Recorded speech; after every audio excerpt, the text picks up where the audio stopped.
Does archaeology confirm the Bible? Absolutely. Today we're going to see that archaeology does indeed confirm a wealth of historical details that we find in Scripture. So, stay tuned. Hey there everyone, my name is Dewayne Bryant. Thanks for tuning in. If you enjoy this video but haven't already subscribed to this channel, you can hit the subscribe button in your lower right hand corner, click the bell, and you'll get a notification every time I post something new. Well, the word archaeology conjures images of heaps of treasure, ancient tombs armed with booby traps, and of course, adventuring scholars like Indiana Jones, who was a terrible archaeologist, by the way. I have half a mind to do an entire video just on that alone. But I'd like to get to some of the actual movie footage to use for illustrative purposes. So I'm just going to call the bigwigs over at Paramount Pictures and get their permission to use clips from their movies so I can criticize them. I'll let you guys know how that turns out. Well, movies like Indiana Jones and Tomb Raider and The Mummy, well, they've sort of conditioned people to think that real archaeology is not terribly scientific and usually involves heaps of treasure. The earliest days of archaeology were filled with adventure in the Middle East, actually, which was a very untamed place, even in the 1800s. And there are some pretty fantastic stories of guys who experienced the kinds of things that you might see in an Indiana Jones film. But today, being on a dig is much less eventful. At times, we might even use the word boring. Even if archaeology isn't anything like its depiction in the movies, it's still an exciting area of study. It's provided an incredible amount of information that confirms details we find in Scripture. It demonstrates that the Bible is not a book of myths or fables, that it's deeply rooted in real time and space. And so we're going to look at a small sample of these discoveries. Well, the first topic we might address is the fact that archaeologists working today are increasingly confirming the biblical portrait of David's life and his kingdom, which is a hot topic in academic circles. But we do see things that confirm basic details of his life, like the discovery of sling stones shows us just how deadly a sling was when David used it against Goliath. These stones could be as big as a baseball, and a skilled slinger could throw one over 80 miles an hour. Now imagine a Major League Baseball pitcher hitting someone with a fastball, but instead of a baseball, they're throwing a baseball-sized rock. So David wasn't firing a pebble out of a slingshot. He was using the ancient equivalent of a .50 caliber sniper rifle. Well, we also see that David's historical existence is confirmed in inscriptions that mention his name. Perhaps the most famous is the Tel Dan Stela, which was discovered by the famed archaeologist Avram Biran in the 1993-94 dig seasons. It mentions the House of David, or Beit David, which was the way ancient kings referred to the founders of other dynasties. We occasionally do it today, like when we refer to the Queen of England as being part of the House of Windsor. As far as the ancients were concerned, David really did found the Davidic dynasty. Now, if you want to see a little more information on this topic, I hosted a short documentary that explains this discovery and a few others, and I'll put the link in the description box below so that you can check it out. Well, we also find that events mentioned in Scripture are also recorded in extra-biblical sources, like Sennacherib's failed conquest of Jerusalem. We find that in 2 Kings 18 and 19, Isaiah chapter 36 and 37. Now, we have several complete copies of Sennacherib's own account where he describes sieging the city, but he conveniently leaves out the fact that he didn't conquer it. Now, this is in artifacts that we call Sennacherib's prisms, and there are 3 of them scattered around museums in the world. Now, what we do see here is that he conquers the city of Lachish, which is an event that is barely referenced in the Bible. But we do see evidence of it in the stone reliefs that once decorated Sennacherib's throne room.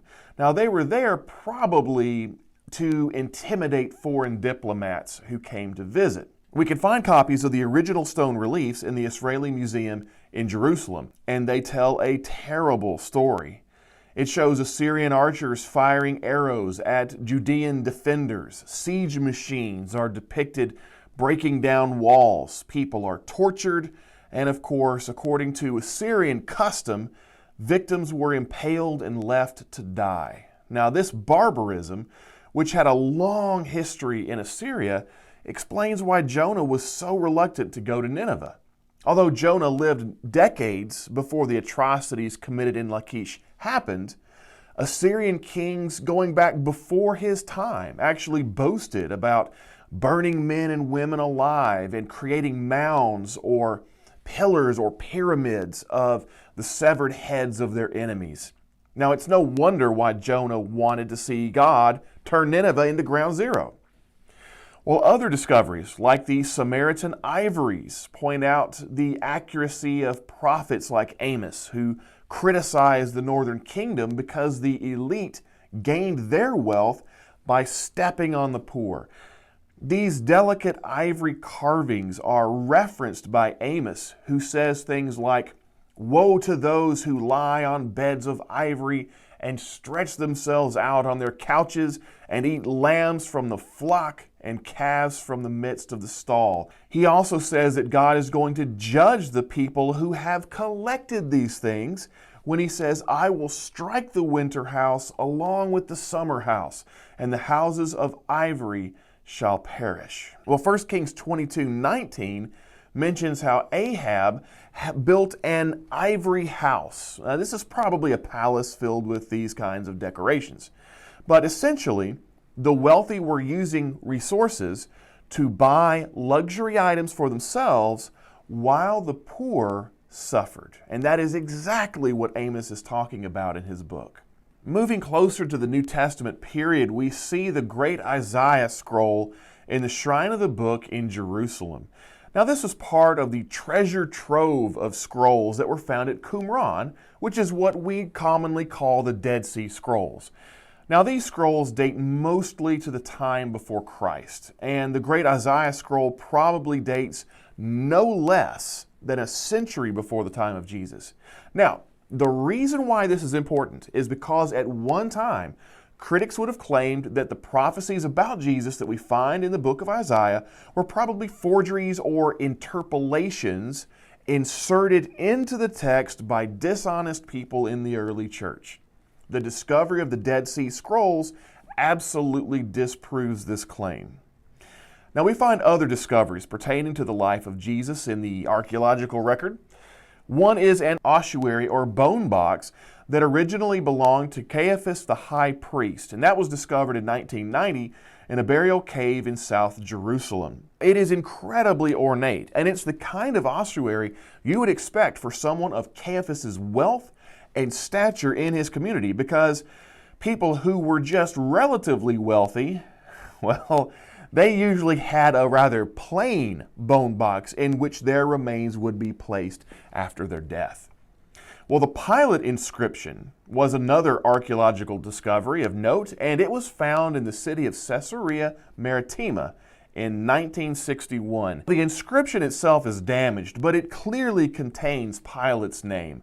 It seems to have been a dedicatory inscription that was placed in a Tiberium, or a temple dedicated to the Roman Emperor Tiberius. Now, this is just a tiny sample of the discoveries that support the historical accuracy of the Bible, and we could mention a wealth of other archaeological finds, historical accounts, and evidence of fulfilled prophecies, like the destruction of Tyre by Alexander the Great, which was foretold in Ezekiel chapter 26. Understanding how the archaeological record confirms the biblical record should give every Christian confidence that Scripture is trustworthy. The books of the Bible were never intended to be seen as fictional. They were intended to be read as factual. Claims that the Bible is just a book of fiction or myths, fables, and fairy tales, well, that does nothing but show just how unfamiliar critics are with the Bible and ancient history. Each new dig season brings fresh discoveries that help readers connect the Bible to the world in which its authors lived. There are archaeological finds made almost every year in Jerusalem alone. Now, these things may not be as exciting as gun battles or discovering mounds of ancient treasure. I would tell you, I think they're more exciting than that. Well, everyone, if you want to see a little bit more about sites from the ancient world, I've had the opportunity to participate in a few documentary-style videos called Bible Land Passages. If you want to see the Bible come to life, check those out. I think you'll be glad you did. I'll put the link to those up here and in the description box below. As always, thank you for spending a little bit of your day with me. I'll see you next time.